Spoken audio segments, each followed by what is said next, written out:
అధ్యాత్మ రామాయణము కిష్కింధాకాండము చతుర్థ సర్గము. భగవానుడు శ్రీరామచంద్రుడు లక్ష్మణుతో క్రియాయోగమును మరియు పూజా విధానమును గూర్చి వివరించి చెప్పుట. శ్రీ మహాదేవోవాచ తత్ర వార్షిక దినాని రాఘవో లీలయా మణిగుహాసు సంచరన్ పక్వమూల ఫలభోగతోషితో లక్ష్మణేన సహితో వత్సుఖం. శ్రీ మహాదేవుడు నుడివెను, పార్వతి, అతడు శ్రీరామచంద్రుడు లక్ష్మణుతో కూడి తన లీలలను నెరపెను. మణిమయ గుహల యందు విహరించుచు పక్వమునకు వచ్చిన ఫలమూలాదులను భుజించుచు కాలమును గడుపుచుండెను. అది వర్షాకాలము. ఆనందముగా దినములు గడుపుచుండెను. వాతనున్న జలపూరిత మేఘాన్ అంతరస్తనిత వైద్యుత గర్భాన్. వాయు ప్రేరితములై జలములతో నిండిన మేఘములు మనోహరములుగా నుండెను. అవి మెరియుచున్న విద్యుల్లతలను తమలో ఇముడ్చుకొని బంగారు ఊయలతో కూడిన ఏనుగుల గుంపు వలె కాంతులు నిచు కనపడుచుండె. వీక్ష విస్మయమగాద్గజయూథాన్ యద్వదాహిత సుకాంచన కక్షాన్. అవి రామలక్ష్మణులకు మిక్కిలి ఆశ్చర్యమును కలిగించుచుండెను. నవఘాసం సమాస్వాద్య హృష్టపృష్టమృగద్విజా ధావంత పరితో రామం వీక్ష విస్ఫారితే క్షణా న చలంతి సదా ధ్యానన్ నిష్టా ఇవ మునీశ్వరా రామం మానుషరూపేణ గిరికానన భూమిషు చరంతం పరమాత్మానం జ్ఞాత్వా సిద్ధగణా భువి మృగపక్షిగణా భూత్వా రామమేవానుసేవిరే సౌమిత్రిరే కదా రామం ఏకాంతే ధ్యాన తత్పరం సమాధి విరమే భక్త్యా ప్రణయాద్ వినయాన్వితః అబ్రవీద్దేవతే వాక్యాత్ పూర్వోక్తాద్విగతో మమ అనాద్య విద్యా సంభూతః సంశయో హృది సంస్థితః ఇదానీం శ్రోతుమిచ్ఛామి క్రియమార్గేణ రాఘవ భవదారాధనం లోకే యథా కుర్వంతి యోగినః ఇదమేవ సదా ప్రాహుర్యోగినో ముక్తి సాధనం నారదోపి తథా వ్యాసో బ్రహ్మా కమల సంభవః బ్రహ్మక్షత్రాదివర్ణానాం ఆశ్రమాణాం చ మోక్షదం స్త్రీ శూద్రాణాం చ రాజేంద్ర సులభం ముక్తి సాధనం తవ భక్తాయ మే భ్రాత్రే బ్రూహి లోకోపకారకం. క్రొత్తగా మొలిచిన గడ్డిని తినుట చేత మృగములు పక్షిగణములు బలమును పుష్టిని సంతరించుకొనెను. అవి అప్పుడప్పుడు ఇటునటు పరుగుడుచు శ్రీరామచంద్రుని చూసినప్పుడు ఆ స్వామి అందే తమ చూపులను నిలిపి కంటిరెప్పలు మూయుటను మాని అట్లే గ్రుడ్లప్పగించి చూచుచుండెను. ధ్యాన నిరతులైన మునీంద్రుల వలె అటు ఇటు వెళ్ళుటను మర్చిపోయి ఎక్కడికక్కడ నిలిచిపోవచుండెను. పరమాత్ముడు శ్రీరామచంద్రుడు ఇప్పుడు మానవ రూపంతో పర్వతముల యందు వనముల యందు విహరించుచున్నాడని తెలుసుకొని చాలామంది సిద్ధగణములు పృథివీ మీద మృగముల పక్షుల రూపములో వచ్చి ఎల్లవేళలా స్వామిని సేవించుచు నివసింపసాగిరి. ఒకనాడు భగవానుడు రామచంద్రుడు ఏకాంతమున ధ్యానమగ్నుడయ్యను. ఆ ప్రభు సమాధి అవస్థ నుండి మేల్కొనిన పిదప సుమిత్రానందనుడు లక్ష్మణుడు మిక్కిలి ప్రేమతో భక్తి వినయములతో అడిగను, స్వామి, మీరు ఇంతకు ముందు నాకు ఉసుకిన ఉపదేశముతో నా హృదయమునందు అనాది కాలము నుండి అవిద్యతో కలిగిన సందేహము దూరమైనది కనుక రాఘవ, యోగిజనులు క్రియామార్గం అనగా పూజా పద్ధతి ద్వారా ఈ ప్రపంచమునందు మిమ్మల్ని ఆరాధించు విధానమును ఇప్పుడు నేను వినగోరుచున్నాను. సమస్త యోగి జనములు దేవర్షి నారదుడు, వ్యాసమహర్షి, కమలయోనియగు బ్రహ్మదేవుడు కూడా దీనినే ముక్తికి సాధనమని తెలుపుదురు.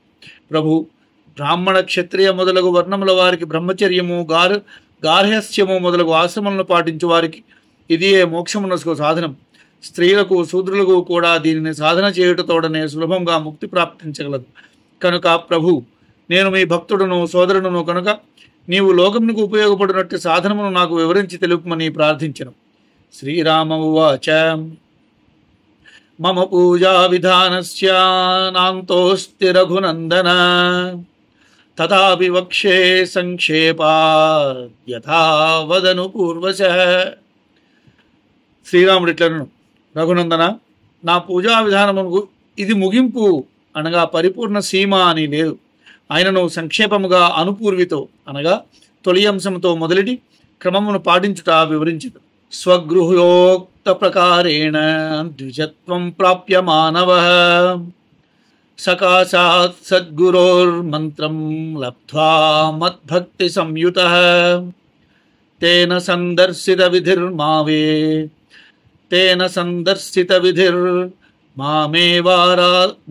మామేవారాధయేత్ సుధీ హృదయే వానలే వాచ్చేత్ ప్రతిమాదౌ విభావసౌ సాలగ్రామశిలాయాం వా పూజయేన్మామతంద్రితః ప్రాతః స్నానం ప్రకుర్వీత ప్రథమం దేహశుద్ధయే వేదతంత్రోదితైర్మంత్రైర్లేపన విధానతః సంధ్యాదికర్మయన్నిత్యం తత్కుర్యాత్ విధినా బుధః సంకల్పమాదౌ కుర్వీత సిద్ధ్యర్థం కర్మణాం సుధీః స్వగురుం పూజయేద్ భక్త్యా మద్బుద్ధ్యా పూజకో మమ శిలాయాం స్నపనం కుర్యాత్ ప్రతిమాసు ప్రమార్జనం ప్రసిద్ధైర్గంధపుష్పాద్యైర్మత్పూజా సిద్ధిదాయికా అమాయికోనువృత్యా మాం పూజయన్నియతవ్రతః ప్రతిమాదిష్వలంకారః ప్రియో మే కులనందన అగ్నౌ యజేత హవిషా భాస్కరే స్థండిలే యజేత్ భక్తేనోపహృతం ప్రీత్యై శ్రద్ధయా మమ వార్యపి కిం పునర్భక్ష్యభోజ్యాది గంధపుష్పాక్షతాదికం పూజాద్రవ్యాణి సర్వాణి సంపాద్యైవం సమారభే. మానవుడు తమ కులాచారమును అనుసరించి తమ శాఖ యొక్క గృహ్య సూత్రమునందు తెలిపిన ప్రకారముగా ద్విజత్వమును పొంది గురువు దగ్గర నుండి నా మంత్రమును ఉపదేశపూర్వకముగా పొందవలెను.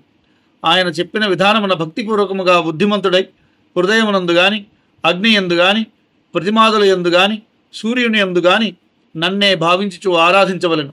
లేదా సాలగ్రామశిల యందైనను పరాకుమాని నన్ను భావించి ఉపాసించవలెను. సాధకుడు ఉదయముననే మొట్టమొదటిగా దేహమును శుభ్రపరచుకున్నటకు స్నానము చేసి తీరవలెను. ద్విజులు వైదిక మంత్రముల ద్వారా, ద్విజేతరులు తాంత్రిక పౌరాణిక లౌకిక మంత్రములతో మృత్తికా మొదలగు లేపనమును శరీరమును మర్దించుకొని స్నానమాడవలెను. తదుపరి విధిపూర్వకముగా ధీమంతులు సంధ్యాది కర్మలను ఇతరములను విధిగా ఆచరించవలెను. బుద్ధిమంతుడు కర్మ వలన సిద్ధి పొందుటకు ముందుగా సంకల్పము చేయవలెను.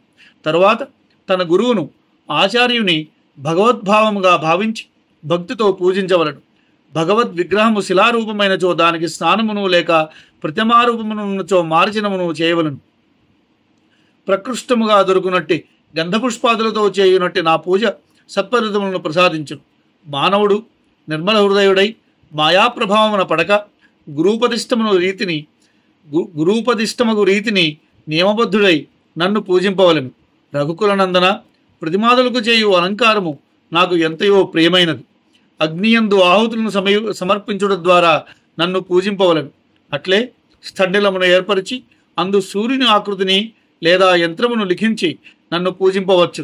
ఇంతెందుకు, భక్తుని చేత శ్రద్ధతో అర్పింపబడిన జలముతో కూడా నేను ప్రీతి చెందెదను.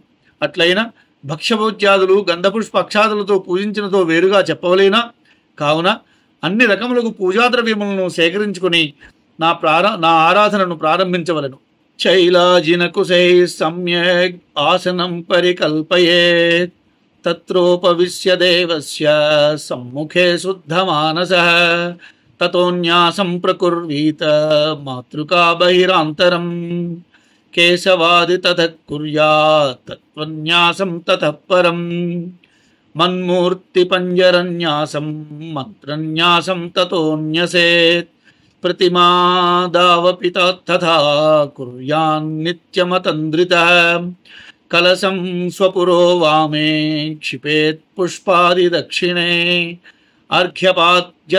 అర్ఘ్యపాద్య ప్రదానార్థం మధుపర్కార్థమేవ చ తథైవాచమనార్థం తు న్యసేత్ పాత్రచతుష్టయం హృత్పద్మే భానువిమలే మత్కలాం జీవ సంజ్ఞితాం ధ్యాయేత్ స్వదేహమఖిలం తయా వ్యాప్తమరిందమా తామేవావాహయేన్నిత్యం ప్రతిమాదిషు మత్కలాం పాద్యార్ఘ్యాచమనీయాద్యైః స్నానవస్త్రవిభూషణైః యావచ్చక్యోపచారైర్వా త్వర్చయేన్మామమాయయా విభవే సతి కర్పూర విభవే సతి కర్పూర కుంకుమా గురుచందనైః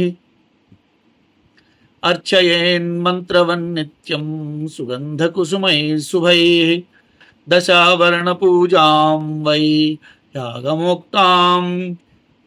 యాగమోక్తాం ప్రకారయేత్ నీరాజనైర్ధూపదీపైర్నైవేద్యైర్బహువిస్తరైः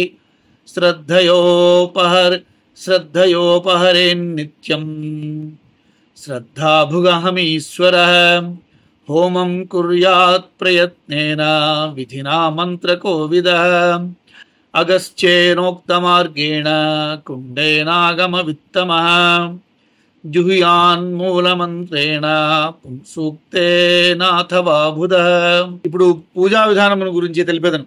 మొదట దర్భలు గాని మృగచర్మము గాని వస్త్రము గాని పరుచుకుని ఆసనమును సిద్ధపరచుకునవలను.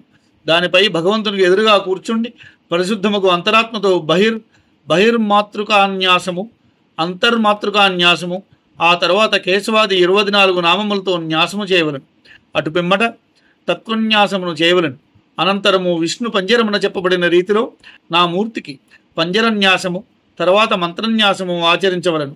ప్రతిమా పూజ యందు కూడా పరాకుమాని అలసత్వమును వీడి నిత్యము ముందటి విధముగా న్యాసమును ఆచరించవలను. తన ఎదురు ఎడమవైపు కలశమును కుడి ప్రక్కన పుష్పాది ద్రవ్యములను ఉంచుకొనవలను. పిమ్మట అర్ఘ్య పాద్య ఆచమన మధుపర్కములకు విడివిడిగా 4 పాత్రలను అమర్చుకొనవలను. సూర్యప్రభాభాస సమానముగు జీవమును పేరుగల నా కళను హృదయములో ధ్యానించవలను.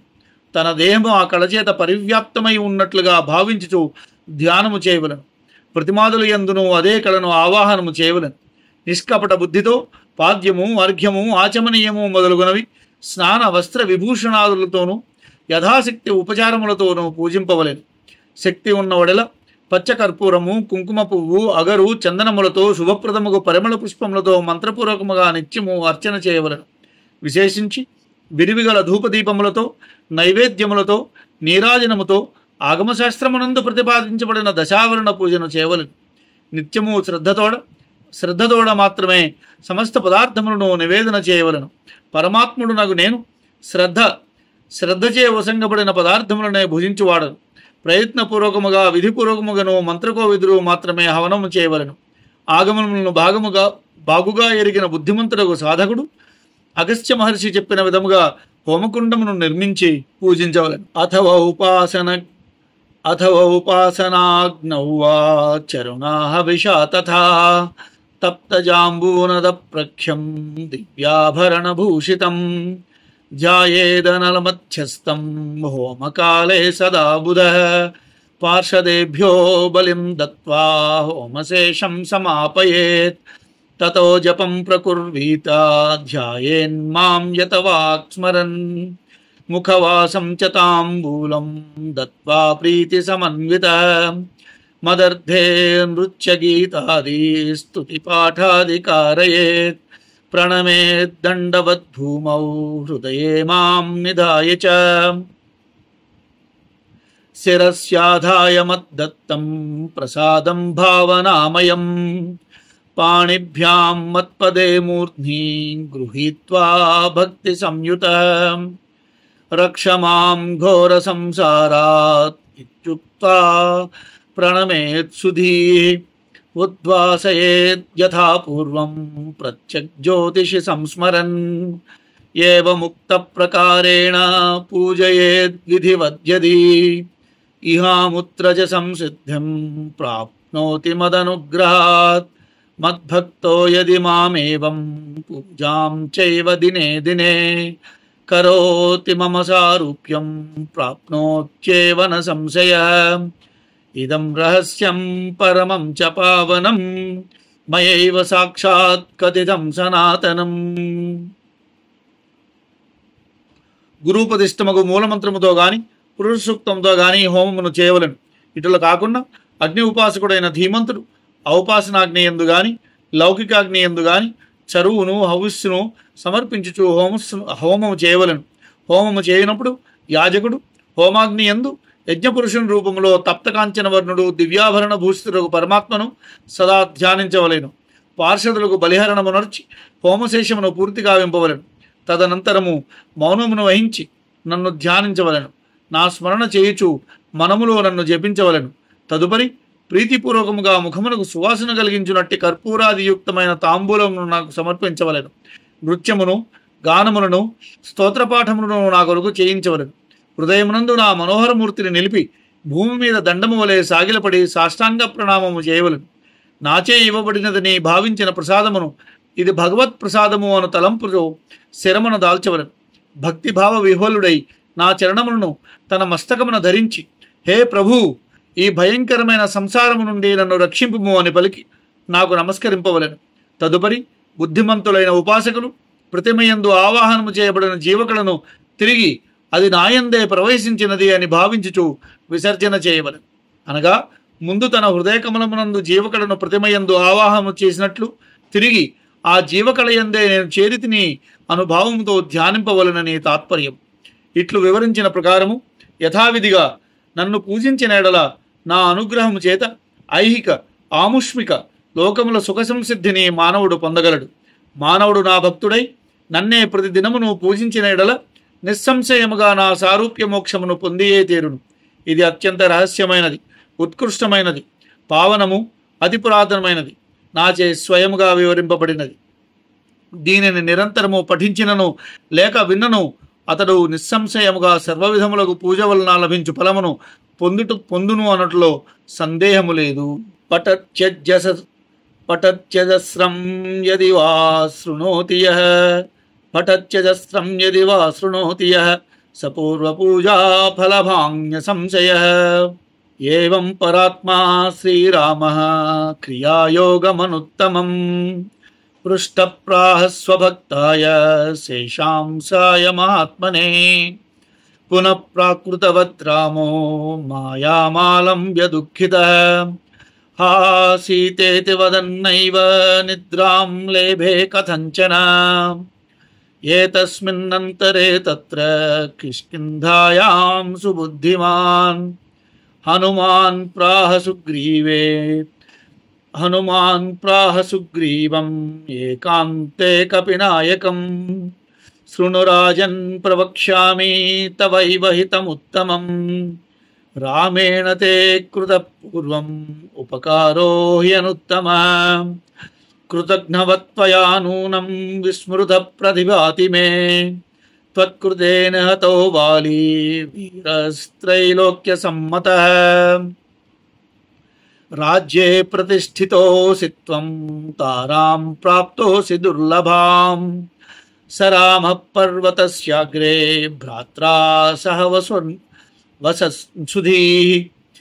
త్వదాగమనమేకాగ్రం ఈక్షతే కార్యగౌరవాత్.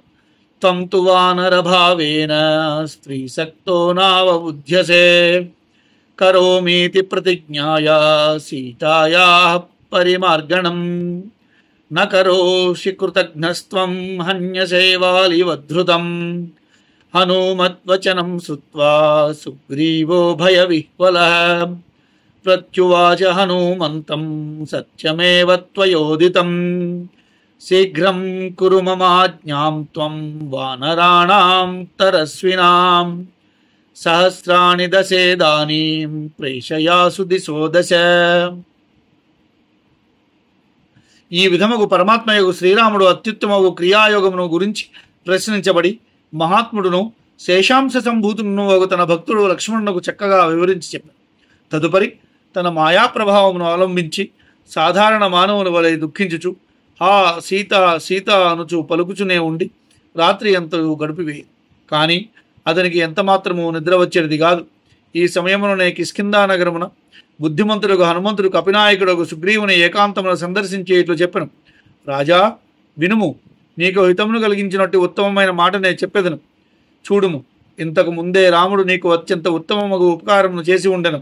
కానీ బహుశా ఆ విషయమును కృతజ్ఞుని వలె నీవు మరిచిపోయినట్లుగా నాకు తోచుచున్నది. నీ కొరకే త్రిలోకములందునూ ప్రసిద్ధికెక్కిన వాలి రణమున చంపబడెను. సువిశాలము సుసంపన్నము అగు కపి సామ్రాజ్యమున నీవు ప్రతిష్ఠించబడితివి. నీకు పరమదుర్లభముగు తారును పొందితి. ఈ కార్యములు సంభవించుటకు మూలకారకుడైన బుద్ధిశాలయోగ రాముడు తన తమ్మునితో పర్వతాగ్రమను నివసించి ఉన్నాడు. అతడు జరగవలసిన కార్యగరిమను దృష్టి ఎందుంచుకొని నీ ఒక్కని రాకోసమే ఎదురు చూచుచున్నాడు. అయ్యో, నీవు మాత్రము వానర బుద్ధితో స్త్రీభోగలాలసత్వముతో ముందు వెనుకలు తెలుసుకొనటం లేదు. సీతాన్వేషణమును చేయుదును అని నీవు ప్రతినిపుని ఏ ప్రయత్నము చేయుటేయలే. నీవు కృతజ్ఞుడవు, బాలివలే నీవును చంపబడగలవు అని చెప్పిన హనుమంతుని మాటలు విని సుగ్రీవుడు భయ విహ్వలుడై హనుమతో ఇట్లు ప్రత్యుత్తరమిచ్చాను. హనుమా, నీవు చెప్పినదంతయో సత్యమే. వేగిరపడం. నీవు నా ఆజ్ఞగా శీఘ్రముగా మొలగు 10,000 మంది వానర వీరులను వేగమై దశ దిశలకు పంపము. సప్తద్వీపగతాన్ సర్వాన్ వానరానానయంతు తే పక్షమధ్యే సమాయాంతు సర్వే వానర పుంగవా ఏ పక్షమతివర్తంతే తే వధ్యామేన సంశయః ఇత్యాజ్ఞాప్య హనుమంతం సుగ్రీవో గృహమావిశత్. సుగ్రీవాజ్ఞాం పురస్కృత్య హనుమాన్ మంత్రి సత్తమః తక్షణే ప్రేషయామాస హరీన్ దశ దిశశ్రుధీ అగణిత గుణసత్వాన్ వాయువేగ ప్రచారాన్ వనచరగణ ముఖ్యాన్ పర్వతాకార రూపాన్ పవనహిత కుమార ప్రేషయామాస దూతాన్ అతిరభసతరాత్మా దానమానాది తృప్తాన్. సప్త ద్వీపములందు సమస్త వానర సమూహము నీచే వెంటనే రప్పింపబడుగాక. అందరూ వానర పుంగములు పక్షము లోపలనే ఇక్కడికి వచ్చి చేరుదురుగాక. పక్షము దాటి వచ్చిన వాడెవడైనను నిస్సంశయముగా నాచే చంపబడునుగాక అని ఇట్లు హనుమను ఆజ్ఞాపించి సుగ్రీవుడు మరలా ఇంటికి పోయాను. బుద్ధిమంతుడు మంత్రిశ్రేష్ఠుడు హనుమ సుగ్రీవాజ్ఞను పురస్కరించుకుని తత్క్షణమే దశ దిశలకు వానర వీరులను పంపివేశను. శ్రీరాముని కార్య సంసిద్ధికై అధిరభసముగా ఆరాడపడుచున్న పవనహిత కుమారుడు ఆంజనేయుడు వాయుదేవుని గారాల బిడ్డడు, లెక్కకు మిక్కిలి గుణములే సంపదగా గల సత్వవంతులను, వాయువేగ సమముగు వేగము గల వారిని, పర్వతము వలె ఉన్నతులను కదల్చరానంతటి బలరూపములకు కలవారగు కపివీర ముఖ్యులను వారికి యోగ్యమగు రీతిలో మానదానాదులతో తృప్తులను చేసి దూతలుగా పంపెను. ఇది శ్రీమద్ అధ్యాత్మ రామాయణే మామహేశ్వర సంవాదే కిష్కింధాకాండే 4th సర్గः సమాప్తః.